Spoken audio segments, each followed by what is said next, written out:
Sinisimulan natin ito mula sa pagkamusmus at ito'y dapat tuloy-tuloy at hindi tumitigil.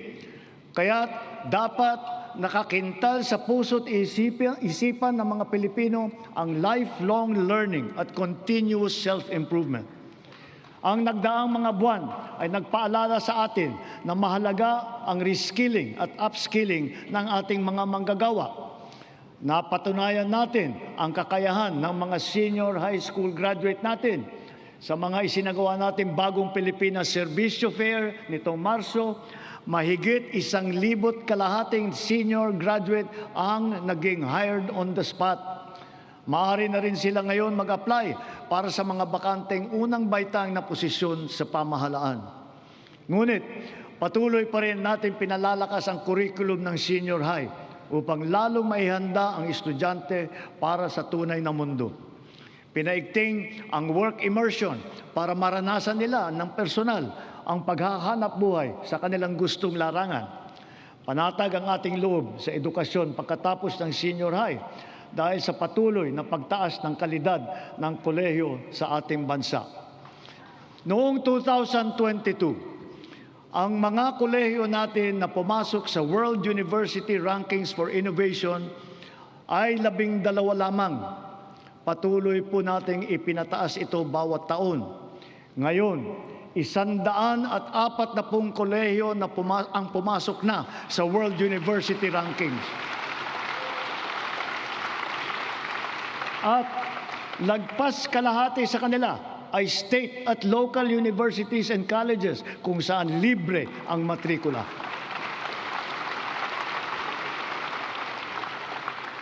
Para mahikayat ang kabataan na magtapos ng kolehiyo, ang tanggapan ng Pangulo ay naglaan ng 100,000 piso para sa 5 estudyante sa bawat barangay sa buong bansa.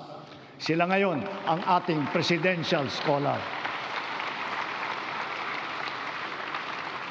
Mabisang pambato rin sa buhay ang mga programa natin sa TechVoc o TVET. Sa ngayon, 81% na ang placement rate ng mga dumadaan sa kursong TechVoc. Halimbawa, sa programang Super Scholar at ang programa Entrepreneur, naturuan ang mga driver na panibagong kaalaman na sa kanilang iba't ibang pangkabuhayan. Sa programa naman ng DOLE at DA, mahigit 10,000 magsasaka at mangingisda sa buong bansa ang matuturuan na rin sa mga bagong kaalaman. Ang TechPro ay nakapaloob na sa senior high at ito'y progresibo o ladderized upang maging tulay sa agarang hanap buhay at hakbang din tungo sa patuloy na pag-aaral at pagsasanay.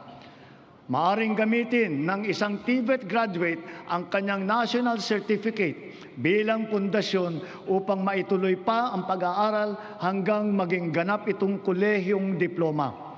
Halimbawa, ang electrical installation and maintenance sa senior high, maaring magtuloy sa electrical engineering balang araw. Ang caregiving, pwedeng ituloy sa nursing. Sa kabilang banda, kahit graduate ng kolehiyo ay maaaring kumuha ng NC upang tumahak ng ibang larangan o kaya'y magnegosyo. Inahayag ng DOLE at TESDA sa publiko ang kompletong impormasyon ukol sa mga kurso at programa ng TVET, lokasyon ng mga training center at provider, paano mag-apply, petsa, iba pang mahahalagang detalye. Malaking tulong ngayon ang TESDA Passport na bunga ng digitalization ng inyong mga serbisyo.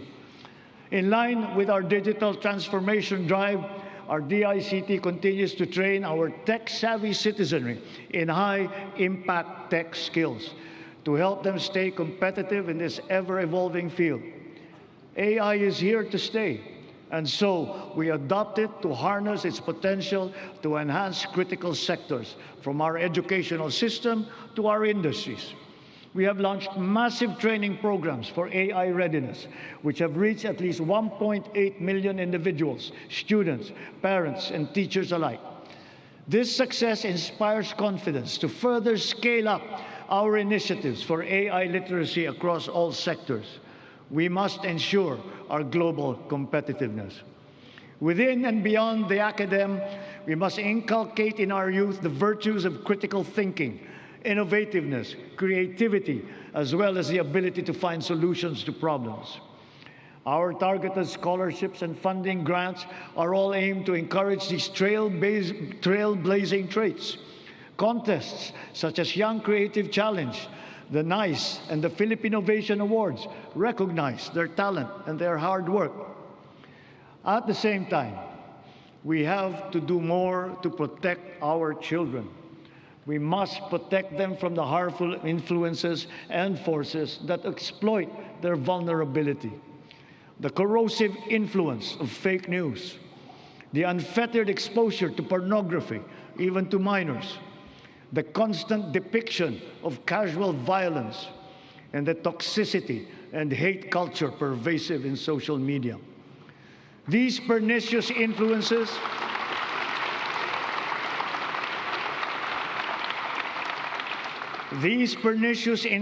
lead to issues of their mental health, rise in teenage pregnancies and HIV/AIDS cases, and other extremely harmful consequences. We must all assume a community responsibility for our young people's protection. Ang mga nasawi na ating mag-aaral kamakailan, dala ng karahasan at kapabayaan, ay nag-iwan ng malaking puwang sa kanilang pamilya at mapait na aral din para sa ating lahat. Sa mga magulang at kaanak ng mga nasawit at nasaktan dahil sa nangyaring karahasan sa mga paaralan, tanggapin po ninyo ang aming taimtim na pakikiramay. To the parents of Chris Lawrence Fabian, Joyancy Separa, and Ayesa Nicole Dazo, we are all so very proud of the unflinching bravery and heroic virtue that you have instilled in your children. They are an inspiration to us all. Their courage and their selflessness, true Filipino qualities, are the virtues that these trying times call for. Kailangang mamulat ang buong lipunan at akuin ang responsibilidad. Pag-ibayuhin natin ang ating paggabay at pag-aruga sa ating mga kabataan. Magkakasama tayong lahat sa misyong ito. Ang pamahalaan, pamilya, paaralan, simbahan, industriya, komunidad. Tatayo ang paaralan bilang pangalawang tahanan para sa kanila. Kaya hinahanda natin ang mga pampublikong paaralan upang tanggapin sila ng bukas palad. Ngayong school year, tuloy ang ating school-based feeding program bilang mabisang suporta sa pag-aaral. Sa programang ito, mapapakain natin ang mahigit 4.5 milyong kinder at grade 1 at mga mag-aaral na grade 2 at pataas na mga lubos na nangangailangan ng nutrisyon. Magtutulungan ang lokal na pamahalaan, ang barangay, PNP, DepEd upang palakasin ang seguridad sa paaralan. Siniguro ng DepEd na nakahanda, gumagana at alam ng lahat ang mga mekanismo at proseso sa pag-ulat, sa pagtugon sa mga insidente ng bullying, pati na sa mga iba't ibang emergency. Hindi hinahanda rin natin ang ating mga principal at guro upang mamagitan sa pag-ayos ng anumang hindi pagkakaintindihan ng mga estudyante. Sa tulong ng unang batch ng 10,000 school counselor associates na ipapasok natin sa mga pampublikong paaralan, ang mga anak natin ay meron ng malalapitan para sa angkop na payo sa anumang mabigat na pinagdadaanan sa kanilang isipan.